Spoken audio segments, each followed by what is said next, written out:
구약 성경에서 이스라엘 백성들이 살아갈 때 그들의 그 가치관 또 그들의 생활의 중심 또 그들의 삶의 목표 이스라엘 백성들의 정체성을 보여주는 중요한 두 가지 핵심이 있습니다. 이스라엘 하면은 딱 떠오르는 게 있어요. 뭔가 하면은 율법이 있어요. 두 번째는 뭘까요? 성전입니다. 율법과 성전은 이스라엘 백성들의 삶에서 뿌리가 되고 중심이 되는 핵심 요소입니다. 율법은 언제 만들어졌는가 하면은 시내산에서 모세가 받았죠. 시내산에서 모세가 율법을 받아서 이스라엘 백성들에게 율법을 설명할 때 그때 이스라엘 백성들이 뭐라고 했는가 하면요. 율법대로 살겠습니다. 그랬어요. 율법대로 살겠습니다. 라고 고백했지만 항상 율법과는 다른 방향으로 살았습니다. 이스라엘 백성들은 자기들을 지칭할 때 우리는 율법의 자녀다. 우리는 율법을 받은 선민이다라는 것을 굉장히 자랑했습니다. 그러니까 율법을 자랑한 거죠. 그리고 율법을 받은 자기 이스라엘 백성들은 하나님의 선민이다는 그것에 대해서 긍지와 자부심을 가지고 살았습니다. 그런데 솔직히 말해서 이스라엘 백성들이 율법을 받을 때 율법대로 살겠습니다 했지만 율법대로 산 사람은 아무도 없어요. 율법의 내용은 우리가 실천하기에 불가능한 내용이에요. 하나님이 율법을 주신 의도는 인간이 율법대로 살 수 없다는 사실을 보여주려고 한 건데 이스라엘 백성들은 율법대로 살 수 있다 이렇게 답변한 거예요. 하나님 보실 때 얼마나 참 뭣도 모르고 있네 이렇게 하시겠지만 그래도 이스라엘 백성들을 끝까지 사랑해 주셨죠. 그래서 이스라엘 백성들은 율법을 달달 외우고 619가지의 율법의 내용들을 실천하려고 애를 씁니다. 율법에 대해서 많이 배우고 율법에 대한 지식이 늘어나다 보니까 자신은 율법대로 잘 살지 못하면서 다른 사람이 잘못 사는 것에 대해서는 율법의 잣대를 서심치 않고 들이댔습니다. 우리에게도 이런 부분이 있을까요? 없을까요? 우리도 하나님의 말씀은 잘 알아요. 또 교회 한 1, 20년 다니면 기본적으로 성경에 대해서는 좀 뭔가 알게 되죠. 그래서 뭐 교회는 어떻고 그래서 누구는 어떻고 신앙생활은 어떻고 막 평가하고 판단하는 말들이 굉장히 주류를 이룹니다. 저도 마찬가지죠. 말씀은 가르치지만 말씀대로 살아낸다는 것은 이거는 불가능하다. 느끼죠. 자, 최근에 저희 집안에 이런 일이 하나 있었어요. 우리 아이가 쌍둥이를 갑자기 이렇게 아기를 낳다 보니까 쌍둥이를 낳았어요. 두 식구가 네 식구가 돼버렸어요. 배가 부흥이 됐어요. 근데 이게 아이를 돌보다 보니까 많이 힘들어요. 저도 같이 이제 옆에서 하지만 저도 솔직히 잠을 많이 이제 못 자니까 어떤 데는 몽롱할 때가 있어요. 근데 저녁 시간이 되고 이제 애들이 다 자고 저희 아내와 이제 우리 딸이 같이 이제 모녀지간에 대화를 나누는 거예요. 엄마, 힘드네 그랬어요. 그때 우리 두 사람이 이렇게 얘기했습니다. 고생이 행복이야. 고생이 축복이야. 이랬어요. 그때 우리 딸이 가만히 있더래요. 또 그 얘기를 저한테 하더라고. 여보, 고생은 축복이고 고생은 행복이야. 내가 그렇게 우리 딸한테 얘기했어. 그랬어요. 그래. 어제였습니다. 어제 이제 저녁에 제가 가서 집에 가니까 집안이 시장 바닥이잖아요. 그래서 일일이 다 치우고 애들이 신발 신고 방에도 들어오고 바깥에도 나가고 하니까 그렇잖아요. 매일 이제 시간 남은 저는 걸레로 닦고 청소기로 씻고 그래 탁 닦으면서 있는데 우리 집사람은 우유병을 씻고 그릇을 씻더라고. 그래서 집사 어깨를 툭툭 치면서 여보 고생이 축복이야. 여보 고생이 행복이야. 이러니까 딱 이렇게 째려보더라고. 레이저 광선을 싹 쏜. 뭐라? 그걸 이제 우리 딸이 이제 딱 보고 있는 거예요. 이제 아기를 이렇게 안는 거.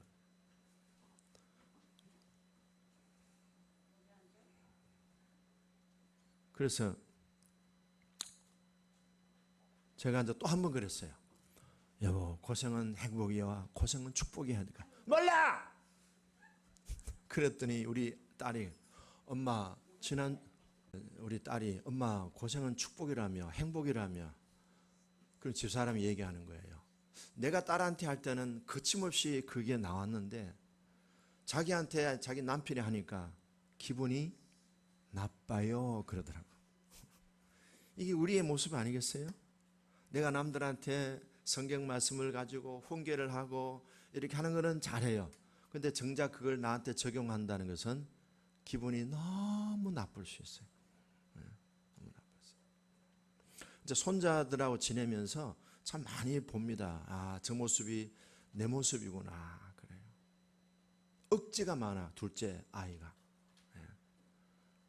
어제 어렵게는 싱싱카, 뭐예요? 싱싱카. 한 발 놓고 타는 거. 두 개를 같이 사주고 얘 사줬는데 갑자기 형 걸 지 거라고 그래요. 그러면서 내 거야 그러더라고. 그래서 내가 야 이건 너 형이 지금 한 달 동안 타고 다닌 건데 너 완전히 억지야. 생떼를 쓰네. 아니야 내 거야 그러더라고. 너 까불래 자꾸. 그러니까 형하고 그냥 가버렸어. 그랬더니 나중에 할비 나도 갈 거야 하고 오라오더라고. 금세 지가 한 말을 잊어버려요. 인간은요 지가 실수한 거는 다 잊어버려. 금세 잊어버려. 남이 실수한 것에 대해서는 10년 20년을 열어가지고. 참 그게 우리 인간인 것 같아요. 이스라엘 백성들이 율법대로 산다 했죠. 어림도 없어요. 율법은요 살아낼 수 있는 게 아니에요. 그것을 로마서에서 사도 바울은 명쾌하게 풀어줬어요. 율법은 살아내라고 주신 게 아니고 우리가 죄인이라는 사실을 하나님이 보여주시는 거울인데 이스라엘 백성들은 그것을 적용하겠다고 야단한 거예요. 자, 그 다음에 성전입니다. 이스라엘 백성들의 모든 삶의 가치관과 중심은 성전에 있습니다. 성전에서 제사를 드리고 예배를 드리고 하나님의 임재를 갈망했지만 점차 성전은 이스라엘 지도자들, 특별히 누구죠? 이 제사를 관장하는 사람들이 제사장들입니다. 그리고 레위지파 사람들이 돕는 이 제사장들이 성전 제사를 주장하는 주도권을 가진 사람들입니다. 그런데 이 사람들이요, 그 성전 제사를 주도하다 보니까 뭐가 생깁니까? 돈이 생깁니다. 그리고 그것을 통해서 뭡니까? 자기 자신의 어떤 권력이 생깁니다.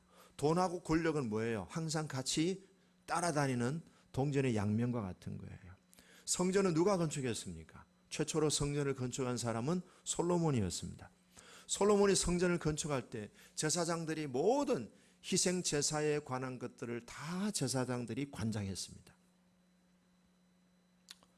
근데 제사장들이 여러분 짐승을 잡아가지고 제사를 희생 제물을 드릴 때 사람들이 다 그 짐승을 어떻게 합니까? 집에서 끌고 오겠죠. 근데 멀리서 오는 사람들은 어떻게 그걸 끌고 옵니까? 그러니까 어떻게 됩니까? 현장에서 사야 돼요. 소를 사든지 염소를 사든지 양을 사든지 사야 돼. 심지어는 돈이 없으면 비둘기라도 사야 돼. 근데 그런 장사하는 사람들이 어떻게 되겠습니까? 번제를 드리고 이 사람들이 양을 물론 키우겠지만은 거기에 필요 되는 모든 그 희생 제물들은 각자가 담당해야 되는데 사람들이 이제 제사를 드리러 오기 위해서 양과 염소, 소, 뭐 이렇게 비둘기를 가져오는데 이제 가져오기 힘드니까 현장에서 이제 사가지고 이제 제물로 드리는데 참 인간이 발을 들여놓는 그 적시로 떼묻기 시작합니다. 인간이 가는 곳에는 어떤 곳이든 때가 묻습니다. 아무리 거룩한 곳이라 할지라도 주님이 임재하시고 성령님이 임재하시면은 그것이 정겹게 되지만 인간이 가는 곳에는요 다 때가 묻어요. 그러다 보니까 이 제사장들이 주류 그룹이었던 제사장들이 제사를 드리면서 나오는 그 돈이 있잖아요. 그러니까 예를 들어서 우리가 짐승을 팔면은 짐승을 파는 사람들이 쫙 이렇게 있을 거 아니에요, 그죠? 그럼 상점들이 있는데 오늘은 우리는 뭐 험없고 정결한 짐승만 팝니다. 또 뭐 이렇게 우리는 뭐 소만 전문적으로 팝니다. 쫙 이렇게 샵이 있을 거 아니에요, 상점들이. 그럼 거기에 있는 상점들에 있는 사람들은 누구한테 또 돈을 줘야 돼요? 제사장들한테 돈을 줘야 돼요. 그럼 제사장들도 라인이 있어요. 라인이 있어요. 그럼 그 라인 중에서 누구와 손잡느냐에 따라서 돈이 들어올 수도 있고 많이 들어올 수도 있고. 그러면 누구하고 손잡아야 돼요? 실시하고 손잡아야 되잖아요. 여기서 오는 이권에 대한 어떤 뭡니까? 그 야합이 이루어지고, 그 다음에 어느 쪽이 더 세력이 실세냐 하는 이것 때문에 뭡니까? 권력의 충돌도 생기는 거죠. 그러니까 자연히 이 제사를 드리는 그 현장에는요, 이권과 권력이 항상 남아있는 거예요. 변질되는 거죠.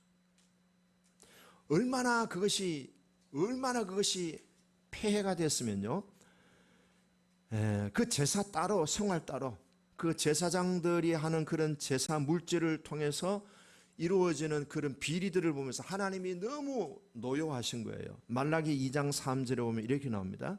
내가 너희의 자손을 꾸짖을 것이요, 똥, 너희의 절기의 희생의 똥, 짐승을 잡으면 똥이 나오잖아요. 그럼 그 똥을 어떻게 해요? 이스라엘 백성들이 사는 경 밖으로 보냅니다. 그 똥을 치우는 거죠. 그러니까 얼마나 많은 짐승을 잡았기에 그 똥들이 막 쌓이겠어요. 그 똥들을 전문적으로 취급하는 또 레위 지파 사람들이 있어요.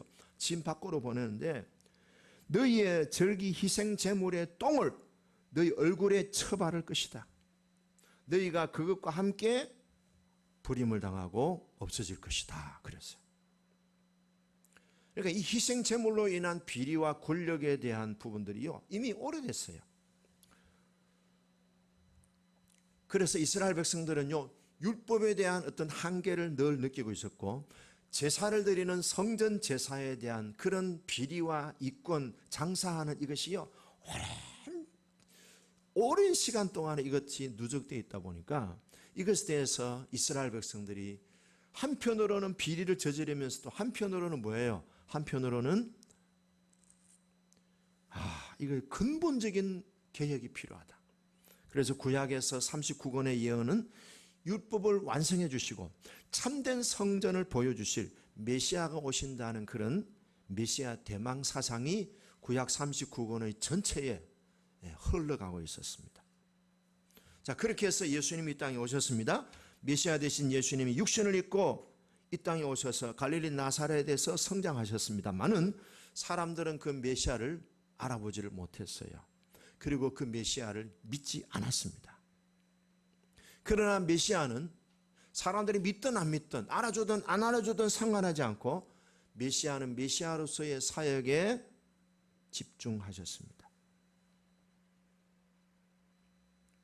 우리도 각자의 부르심이 있습니다. 근데 사람들이 알아주면 잘하고 안 알아주면 잘 안 하고, 박수 쳐주면 열심히 하고 박수 안 쳐주면 외면하고, 이게 아니잖아요. 각자가 하나님이 우리를 부르셨잖아요. 내가 너를 지명하여 부르나니 너는 내 것이다.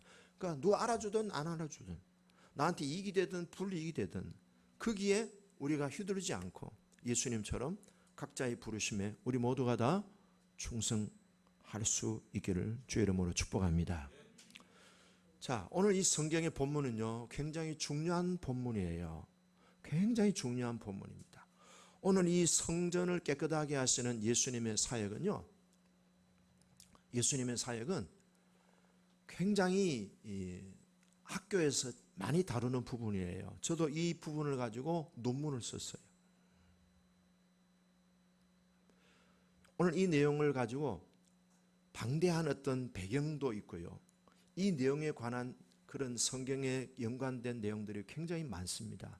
그리고 그것에 대해서 해석하는 모양들이 많습니다.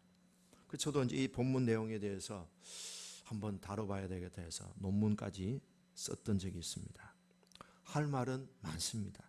그러나 제한된 시간에 그 내용을 다 얘기할 수는 없습니다. 자, 근데 오늘 이 본문의 이 성전을 정화시키는 이 장면이 왜 요한복음에서 예수님 사역의 초창기에 이 내용이 언급이 되었을까? 왜 예수님이 이 일을 요한복음에서는 먼저 사역의 초창기에 이 사역을 하셨을까? 마태, 마가, 누가복음에서는요 뒤쪽에다가 이 내용이 나옵니다. 근데 요한복음은 제일 앞쪽에 나와 있어요. 제일 앞쪽에 나와 있습니다. 왜 그랬을까? 거두절미하고 예수님이 바로 그 메시아다 하는 것을 초창기부터 강조하려고 하는 의도적인 그런 목표가 있는 거예요. 따라할까요? 예수님은 바로 그 메시아이시다.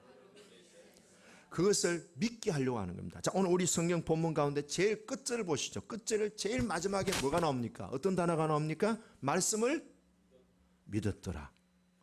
따라합시다. 잘 믿는 것이 잘 사는 비결입니다. 잘 믿으면 잘 삽니다. 잘 됩니다. 잘 풀립니다. 잘 믿으세요. 잘 믿는 게 요한복음에는 믿으라는 내용이 다른 공간복음보다 훨씬 내용이 많다는 거예요. 예수님이 바로 그 메시아이신 것을 제발 좀 믿어라. 이 역사를 이루시지 않았느냐. 자, 오늘 이 본문의 내용은요 굉장히 예수님으로서는 앞으로의 사역의 난항을 보여주고 있습니다. 오늘 이 내용은 누구하고 지금 전면 대결을 벌이는 겁니까? 예수님 당시에 지금 예수님 어디 있습니까?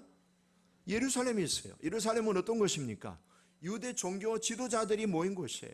바리새인들, 제사장들 그룹인 바리새인들, 사두개인들, 율법사들, 이 제사장 그룹들이 포진해 있고 이 사람들이 이미 기득권 세력을 장악하고 있는 사람들이에요. 거의 2000년 동안, 수천 년 동안. 근데 예수님이 이 성전 중심으로 모든 조직이 이렇게 튼튼하게 이렇게 가꾸어진 이 장소에 그런 기득권자들하고 예수님이 지금 뭐예요? 전면전을 펼치식으로 선포하는 거예요. 이 성전을 헐어라 그랬어요. 성전을 헐어라는 말은 무슨 말입니까? 너희들 기득권 다 내려놔라. 이권 다 내려놔라. 너희들 권력 다 내려놔라. 여러분 그게 내려놓는 게 쉽겠습니까? 힘듭니다. 김세원 집사님 남편으로서의 권력을 내려놓으세요. 못합니다. 남편은 가정의 머리지 않습니까? 어떻게 내가 내려놓습니까? 힘듭니다. 보통이요. 이거는 유대인 지도자들과 예수님과 전면전을 선포하는 뭡니까? 전쟁에 대해서 뭐예요? 그걸 뭐라 합니까? 선언하는 거죠. 너희들하고 한번 맞짱 뜨겠다는 거예요. 그런 모습은 안 보이지만 이 사건 자체가 그런 것을 내포하고 있는 거예요. 자, 그래서 예수님은 뭘 지금 예상하는 겁니까? 이제 기득권자들, 성전을 중심으로 결탁된 그 세력들과 예수님이 전면전을 치르면서 예수님은 결과가 어떻습니까? 이겨요, 져요? 저지요. 어떻게 됩니까? 예수님이 십자가에 돌아가십니다. 묘한 예수님의 비밀한 계시를 보여줍니다. 예수님은 이들과 결국에는 뭡니까? 이 사건이 나중에 예수님이 재판받을 때 네가 사흘 만에 성전을 허물라. 그럼 네가 사흘 만에 성전을 다시 세우겠다고 얘기했지 않느냐? 책임질래? 어떻게 네가 성전을 허물어? 성전은 하나님이 임재하는 곳이야. 네가 성전을 허문다는 것은 하나님에 대한 도전이야. 네가 뭔데 하나님이 임재하시는 성전을 허물겠다고 그래? 너는 하나님을 망령되 일컫는, 너는 불경한 존재야. 너는 죽어야 돼. 이 얼마나 화살을 많이 맞을 수 있는 장면인지 몰라요. 근데 예수님은 어떻게 됐습니까? 그렇게 해서 십자가에 돌아가셨어요. 근데 이게 참 신비스럽잖아요. 근데 예수님은 십자가에 돌아가셨지만 사실은 하나님의 관점에서 보면 이 십자가의 사건은 뭐예요? 인류의 속죄를 위한 대속제물로 인류의 모든 죄를, 저주를 십자가에서 짊어진 사건으로 예수님은 바라보시는 거예요. 겉으로는 이들한테 예수님이 패배한 것 같지만요, 그러나 예수님은요 이 사건을 계기로 인류를 대속하여 참 희생제물로 유월절 어린 양으로 죽으시는 산제물이 되신 거예요. 겉으로는 그렇지만 실제 내면은 하나님의 역사는요 율법을 완성하게 하시고 참된 희생 제물이 되신 한 번이지만 영원한 속죄의 제물로 오신 유월절 어린 양의 대속 사건으로 하나님은 이끌어 가시는 거예요. 그렇게 해서 어떻게 됩니까? 사흘 만에 내가 일으키겠다 하신 예수님의 뜻대로 사흘 만에 예수님이 부활하신 거예요. 그럼 오늘 이 본문에서 예수님이 이 성전을 허물어라. 이 성전은 헤롯 왕의 성전입니다. 지금도 짓고 있어요. 이 본문에서는. 근데 70년에 무너지잖아요. 이게 뭐예요? 인간이 만든 성전의 한계예요. 무너뜨리면 무너지는 거예요. 그러나 인간이 무너뜨릴 수 없는 영원한 성전, 그 성전은 뭐예요? 오늘 예수님이 내가 바로 영원한 무너지지 않는 성이다, 성전이다. 이제는 구약의 성전 제사는 끝난 거예요. 이제는 예수님이 우리의 참된 성전으로 모든 불완전한 것을 완성케 하시고 율법을 완성케 하신, 구약 성경에는 행하라 했지만은 이제는 신약 성경에는 예수가 메시아인 것을 믿으라. 믿으면 의롭게 될 것이고 믿으면 자유케 될 것이다. 행하라는 개념 자체가 이제는 믿으라는 개념으로 바뀌어지기는 새 시대를 여신 거예요. 지난번에 우리가 지난주에 봤잖아요. 물을 포도주로 만드셨어요. 물의 시대는 끝난 거예요. 물의 시대는 뭘 말합니까? 율법에 사람들의 더러워진 것을 씻는 행위는 뭘 통해서 이루어집니까? 물. 근데 이제는 뭐로 씻어요? 예수의 피로 씻는 거예요. 예수의 피. 물의 시대는 종료되고 예수의 피로 죄 씻음 받는 우리가 거룩해질 수 있는 새로운 시대, 피의 시대가 왔다는 겁니다. 보혈의 시대가 왔다는 거예요. 그 보혈을 우리에게 주시기 위해서 예수님은 십자가에서 다 자신의 피를 우리들에게 지금도 흘려주시고 있는 거예요. 이게 나무 십자가죠. 2000년 전에 돌아가신 십자가죠. 천만에. 영적인 실체는요, 지금도 예수님은 십자가에서 우리의 죄를 대속하시기 위한 피가 지금도 뚝뚝 떨어지고 있는 거예요. 어떤 분은 이런 얘기했어요. 주님 십자가에서 흘리는 피를 한 방울만이라도 내가 마셔봤으면 좋겠다. 한 방울만이라도. 여러분, 예수의 피를 한 방울만이라도 우리가 마시는 경험이 있기를 축복합니다. 그러면요, 인생이요 엄청 바뀝니다. 상상할 수 없을 정도로 바뀝니다. 자, 이 내용을 보면서 뭘 강조하는가 하면요, 이 요한복음이 기록된 당시에 두 가지 종류의 그리스도인들이 있었어요. 한쪽에 있는 그리스도인들은요, 자, 이 유대인 세력들이 포진했기 때문에 유대인 공동체에서 예수를 믿는다면 이단으로 그렇게 밀어붙였습니다. 그래서 이런 사람들은요, 이 회당에서 유대인 공동체에서 축출을 했습니다. 출교를 했습니다. 출회를 했습니다. 아예 그냥 이 사람들을 박탈을 시켜버렸어요. 그러니까 사회적인 불이익을 겪는 겁니다. 이미 예수 그리스도의 예수의 사람이라고 하는 것이 못 박힙니다. 그 이제 사람들한테 이제 그렇게 인식이 되어지는 거죠. 사회적으로는 매장되고 죽음에 이르기도 합니다. 그러나 요한복음에서 강조하는 것은요, 예수님이 바로 그 메시아이라는 사실을 끝까지 붙잡고 살아라. 그러면서 또 한편으로는요, 숨어있는 그리스도인들이 있었습니다. 공개적으로 하면은 사회적인 어떤 그런 체면이 또 깎이고 어떤 불이익이 생기니까 겉으로는 나는 예수 안 믿습니다 라고 하면서도 속으로는 예수를 믿는 숨겨진 그리스도인들도 있었습니다. 그 사람들한테 이렇게 얘기합니다. 나와라. 예수님 봐라. 예수님도 지금 십자가의 구원을 이루기 위해서 자신이 장렬하게 몸을 내던진 것처럼 그 예수님의 제자라면은 출교를 당하고 출애를 당하고 왕따를 당하고 사회적으로 매장을 당할지라도 거절을 당하고 거부를 당하고 앞길이 망망할지라도 불안할지라도 그 예수님의 제자답게 우리도 예수님처럼 십자가를 향하여 가자. 나온나? 비밀스럽게 여기서 예수 믿지 말고 그렇게 그들에게 격려하기 위해서 예수님의 십자가의 사건을 직면시키는 거예요. 근데 끝난 게 아니에요. 사흘 만에 예수님은 부활하셨다. 우리도 승리한다. 승리할 것을 믿고 사람들 앞에 그냥 사람들 앞에서 그러니까 그렇게 구차하게 살지 말고 당당하게 나는 예수쟁이다. 나는 바로 그 메시아를 믿는 메시아의 사람이다 라고 얘기해라. 승리한다. 너희가 세상에서 환난을 당하나 담대하라, 내가 세상을 이겼다고 하신 예수님처럼 우리도 반드시 빅토리, 승리한다, 승리할 것을 믿고 십자가를 지라 하시는 거예요. 십자가와 부활 사건은 우리 신앙의 핵심 요소입니다. 여러분, 십자가를 지고 있다고 생각하십니까? 부활의 영광을 소망하시고 나아가시기 바랍니다. 또 부활의 영광이 있습니까? 또 우리들에게 색다른 십자가가 올 수 있다는 사실을 아시고 부활의 승리에 너무 자만하지 마시고 다음에 주어지는 십자가를 또 질 수 있는 내면의 속사람을 성령의 능력으로 강건케 하시기를 바랍니다. 이렇게. 자, 오늘 본문의 내용인데요, 제목이 뭐예요? 성전을 깨끗하게 하시다 그랬어요. 근데 이 제목은요 굉장히 좀 뭐예요? 소극적인 내용이에요. 솔직히 말하면요, 성전을 종료하신 예수, 성전 시대를 종료하신 예수. 또 어떤 우리 논문이나 보면 성전 정화, 한자말로 이렇게 얘기합니다. 근데요, 성전 시대를 종료하고 예수님이 새 성전의 시대를 열어가십니다. 이제는 구약에서 말하는 성전은 끝난 거예요. 문 닫았다 이 말.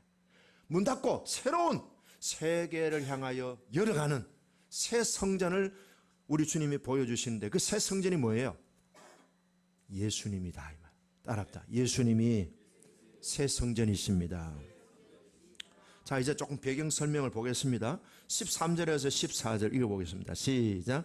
유대인의 유월절이 가까운지라 예수께서 예루살렘으로 올라가셨더니 14절 성전 안에서 소와 양과 비둘기 파는 사람들과 돈 바꾸는 사람들이 앉아있는 것을 보시고 15절 노끈으로 채찍을 만드사 양이나 소를 다 성전에서 내쫓으시고 돈 바꾸는 사람들의 돈을 쏟으시며 상을 엎으시고 16절 비둘기 파는 사람들에게 이르시되 이것을 여기서 가져가라, 내 아버지의 집으로 장사하는 집을 만들지 말라 하시니. 내 아버지의 집이 뭐라가 됐다고요? 장사하는 집이 됐다는 겁니다. 자, 예수님 당시에 많은 해외에 있는 사람들이 있었어요. 왜 해외에 있는가 하면은 바벨론 포로, 아수르 포로 전쟁을 많이 했잖아요. 그러니까 많은 유대인들이 외국으로 많이 또 이렇게 포로로 잡혀가고 거기서 사는 유대인들이 많았어요. 그런데 이 사람들이 해마다 유대인들, 할례받은 유대인들, 자신들이 율법의 사람, 아브라함의 후손이라고 하면요, 해마다 의무적으로 유월절, 그 다음에 오순절, 그 다음에 장막절, 이 3대 절기 때는 예루살렘으로 와야 했어요. 여자는 안 와도 되지만 남자는 반드시 와야 돼. 근데 그때 모여드는 사람들이 얼마 정도 모여들었을까? 이제 우리가 계산을 해보면은요, 양을 한 마리를 하나님 앞에 제물을 드릴 때 보통 7명에서 10명 정도가 양 한 마리 가지고 제사를 드리는 거예요.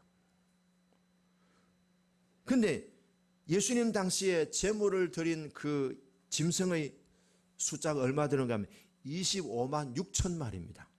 그러니까 30만 마리라 칩시다. 30만 마리라 치면은 최소한 7명이 양 한 마리에 제사를 드린다면 몇 명이에요? 와, 그럼 해마다 6월절 되면 몇 명이 뭐예요? 그냥 좀 깎아가지고 150만 명이라 합시다. 150만 명이 해외에 있는 사람들이 모여드는 거예요. 또 국내에 있는 사람들도 오고요. 엄청난 숫자가 예루살렘으로 성전으로 모여드는 겁니다. 한 200만 명이 국내에 있는 사람, 해외에 있는 사람들이 모여들면요, 이건 제 얘기가 아니고 전문가 얘기예요. 요스푸스라고 하는 역사가 얘기하는 거예요. 그럼 이 사람들이 다 양 끌고 오고 염소 끌고 오고 소 끌고 옵니까? 어디서 먼 데서 오겠어요? 그럼 어떻게 해요? 시장에서 다 사가지고 오는 거예요. 인물이 좋은 양을 싸게 팝니다. 이렇게 또 집도 있고, 인물은 못났지만 몸은 튼튼합니다. 흠이 없는 짐승만 팝니다. 이렇게 하겠죠. 그럼 그런 상전들이 쫙 진열되어 있고, 그 사람들이 그냥 나 그냥 와가지고 팔아야지 해가지고 아무데나 갑 한 대 만들어 놓고 사각에 쫙 놓고 양살이가 소살이 합니까? 그 다 임자가 있는데요. 그럼 그게 누구를 통해야 됩니까? 제사장들을 통해야 돼. 그럼 제사장들은 자기들 합니까? 우두머리가 있잖아요. 실세가 있잖아요.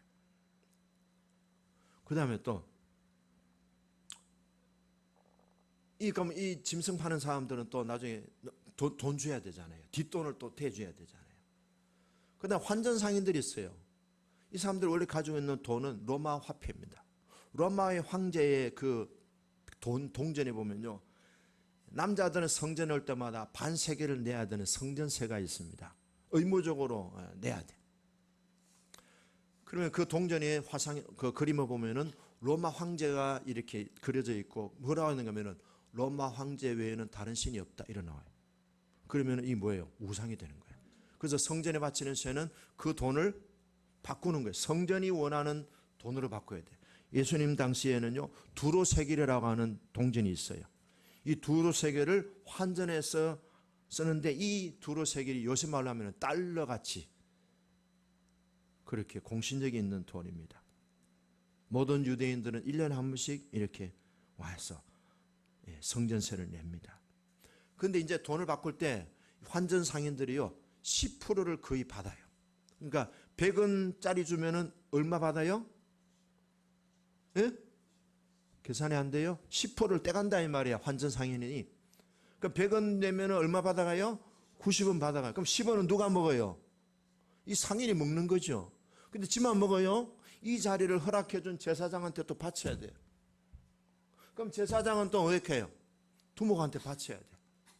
어떤 그런 카르텔이 형성되어 있는 거예요. 갱 조직처럼 쫙 조직이 되어 있는 거예요. 그럼 거기 뭐가 있어요? 그게 이제 권력의 싸움도 있는 거죠. 이게 구약 성경에서 계속 지속된 거예요. 이게요, 인간의 힘으로는 바꿀 수 없는 제도예요. 시스템이에요. 거대한 조직입니다. 이 거대한 조직을 그 누구도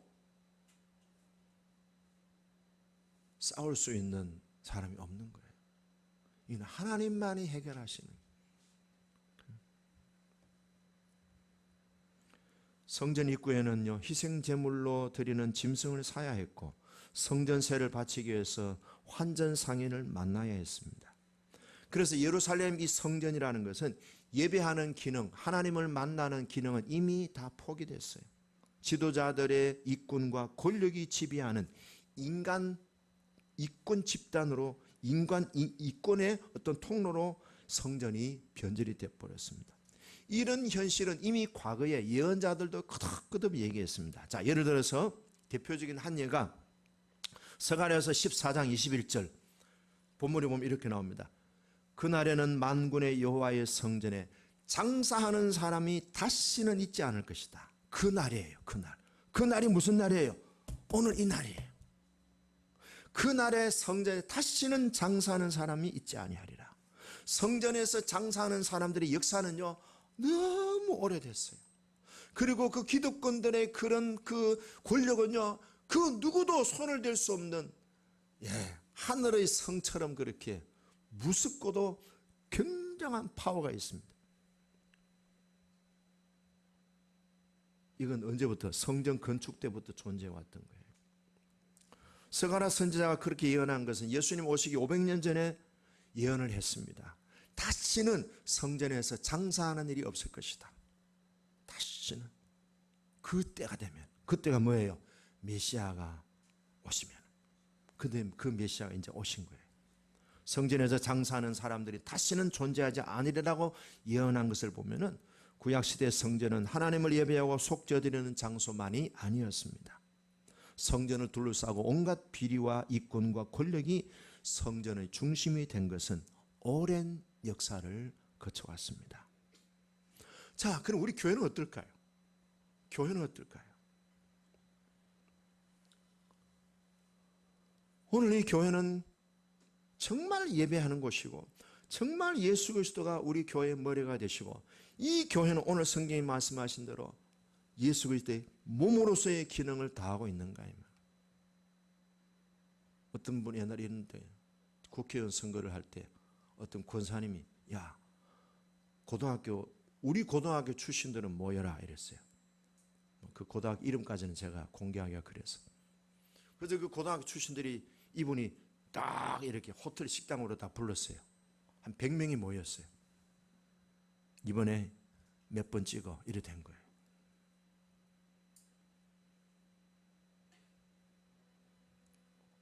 자, 교회가 그렇게 됐어요. 정치 운동의 도구로 그렇게 교회가 활용된다면은 이 교회의 머리가 되시고 이 교회의 중심 되신 예수님은 어디 가셨나요? 교회는 정치의 센터도 아니고요.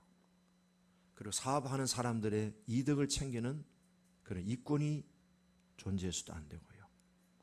교회는 철저하게 뭡니까?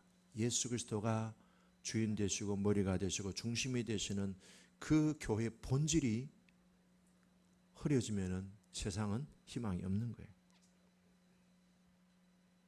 그래서 예수님 오늘요, 장사꾼으로 변질된 이 성전을 예수님께서는요, 보면서 채찍을 가지고 양도 내쫓고 소도 내쫓고, 그리고 뭡니까? 돈 바꾸는 환전 상인들 다 상을 뒤집어 엎어버렸어요. 그러니까 돈 모아놓은 이 돈통들이 막 쏟아지고 막 동전 흘러가는 소리, 소들이 우는 소리, 뭐 양들이 울고 막 그냥 소리가 많이 났겠죠. 그러면서 예수님 또 비둘기 파는 사람 어떻게 해요? 가지고 가라 그랬어요. 비둘기 파는 사람은 좀 봐줬어요. 왜? 가난한 사람들이니까. 다 내쫓았습니다. 자, 질문합니다. 예수님이 이들을 내쫓으신 것은 이들을 예수님이 너무 싫어하셔서, 두 번째, 성전이 너무 부패하고 너무 타락해서 변질돼서, 몇 분일까요?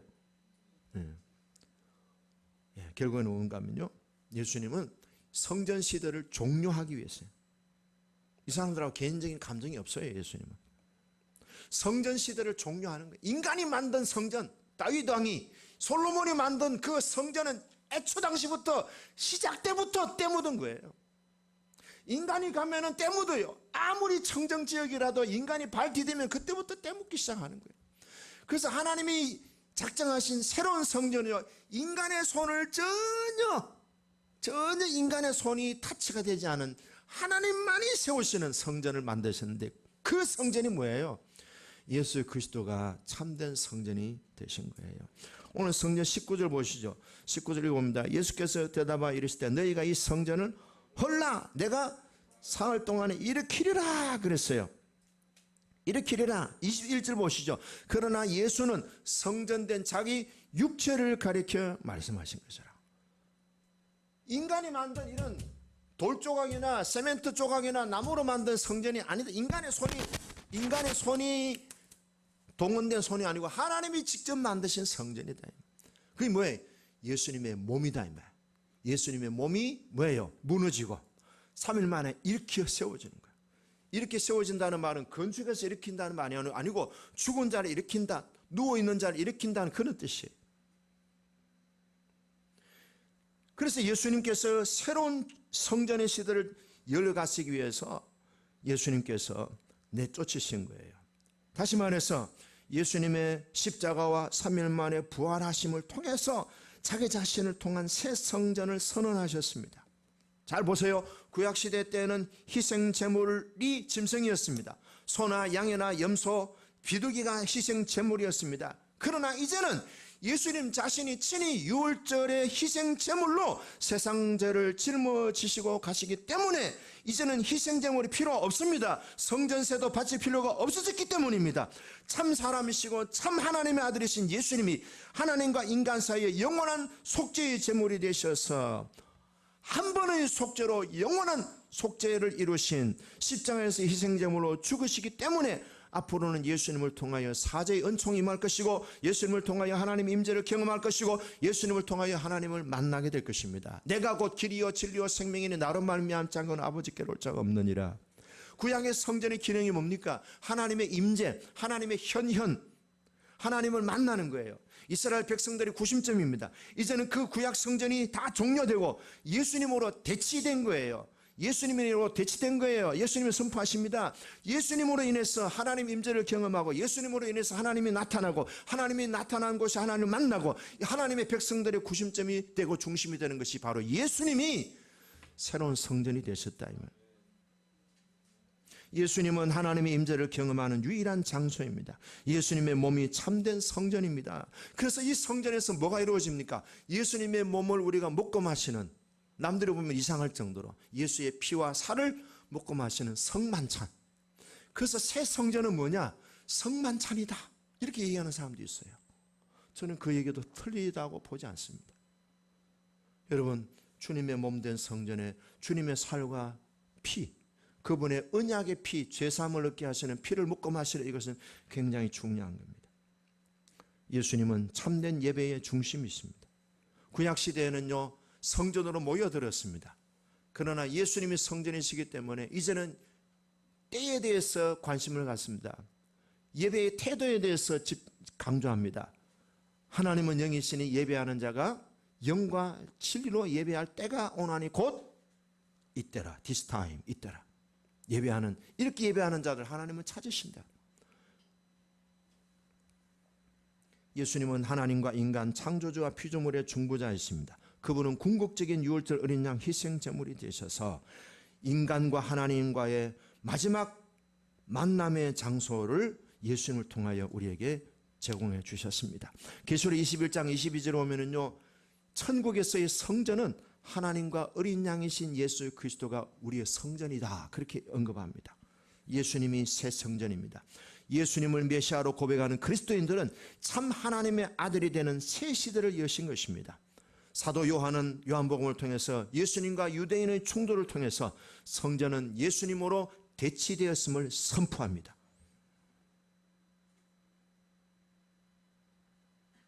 자, 장면이 바뀌는데요. 17절 보시죠. 오늘 이 사건을 통해서 제자들이 깨닫습니다. 뭘 깨닫습니까?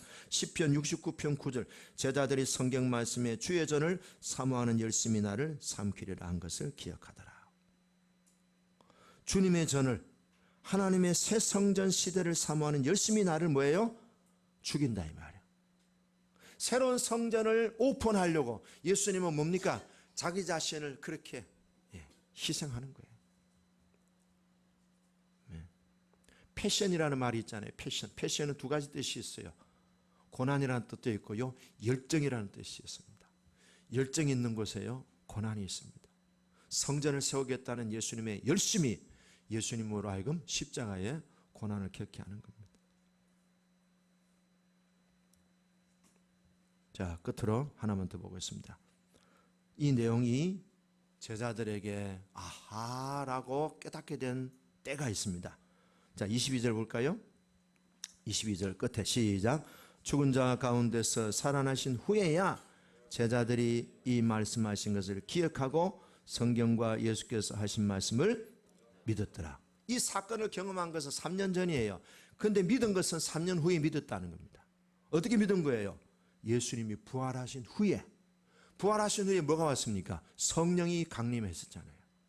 그러니까 계시된 하나님의 말씀을 알게 되고 경험하게 되고 나의 메시아라고 고백되고 이 성전 사건을 예수님이 새 성전을 열어가시는 계시적인 사건이라는 사실을 언제 깨달았다고요? 언제 알았다고요? 성령 받은 후에. 여러분, 성경은요 영어로 기록된 내용이에요. 영어로 기록됐기 때문에 영어로 만나야 됩니다. 인간적인 지식으로는 한계가 있어요. 성령 받으시기 바랍니다. 성령을 사모하시길 바랍니다. 성령의 은사가 임하시기를 바랍니다. 성령을 통해서 계시가 열리기를 주의 이름으로 간절히 축원합니다. 그래서 참된 성전은 예수님 그분 자신이다 그랬어요. 자, 제가 질문합니다. 어떤 교회에 여자 목사님이 계셔요. 이분이요 환자들을 고치는 치유의 은사가 있어요. 그래서 자기 교회 어떤 분한테 얘기했습니다. 나한테 데리고 와. 그 환자는 내가 고칠 수 있어 그래요. 어때요? 솔깃하죠? 혹시 여러분들이 아픈 분 있으면 그분한테 가시길 바랍니다. 나는 못하니까. 두 번째, 이분이 요구한 것, 나한테 올 때는 그에 해당되는 물질을 가져와야 돼. 기본 500만 원이야. 나는 못 갈 것 같아. 난 돈이 없으니까. 자, 이런 분별력이 생깁니까? 이분이 교회 목사예요. 여자 목사예요. 여자 목사로 했다고 해서 목사는 여자를 좀 무시하나 그렇게 보지 마시고, 여자 목사든 남자 목사든 상관없어요. 나한테 오면 고쳐 준다. 어때요? 고쳐 준다는 거예요. 여러분들을 말하면은 여러분들 회사를 100배로 성장시켜 준다는 거예요. 여러분들의 소원을 들어준다는 거예요. 가야지. 유진자매 가야지. 나한테 오면은 멋진 총각 내가 소개시켜 준다. 연봉 2억이야. 할렐루야. 가야지. 그 교회 그 여자 목사한테 가야지. 가야 안 가요? 가요? 안 가요? 가요. 자, 제가 지금 얘기한 내용하고 맞아요? 틀려요? 틀려요. 누가 고쳐요? 예수님이 고치시잖아요. 하나님이 고치시잖아요. 이 성전의 참 성전은 예수님이신데 예수님이 중심이 안 되고 목사가 내가 병 고친다 해서 나한테 오라. 잘못됐잖아요. 그 다음에 돈 500만 원 내라. 500만 원 내면 하영이 키 175 만들어줄게. 내 안수하면 키가 쫙 늘어. 제시카 걱정하지 마. Don't worry. 내한테 와. 안수 한 방이면은 너 175 쫙 늘어날 수 있어. 옆으로 벌어졌는데 내가 한번 안수하면 쫙 이렇게 날씬해져. 설림해져. 이리 와. 그 500만 원 가져오면 돼. 하영이 갈 거야 안 갈 거야? 샷 하나 물러가라 해야지. 그냥. 이게 우리들을 유인하는 함정인 거예요. 우리의 가장 중요한 문제를 딱딱 짚어가지고 꼬시는 거야. 근데 실제로요, 500만 원 주고 갔대요. 그 내가 이분 진짜 가도 너무 갔다. 그 여자 이름이 신현록이라는 목사예요. 이미 공개합니다. 가짜예요. 이단이에요. 예수님 팔아먹는 옛날에 예루살렘 제사장들 같아요. 신현록이라는 사람 가짜입니다.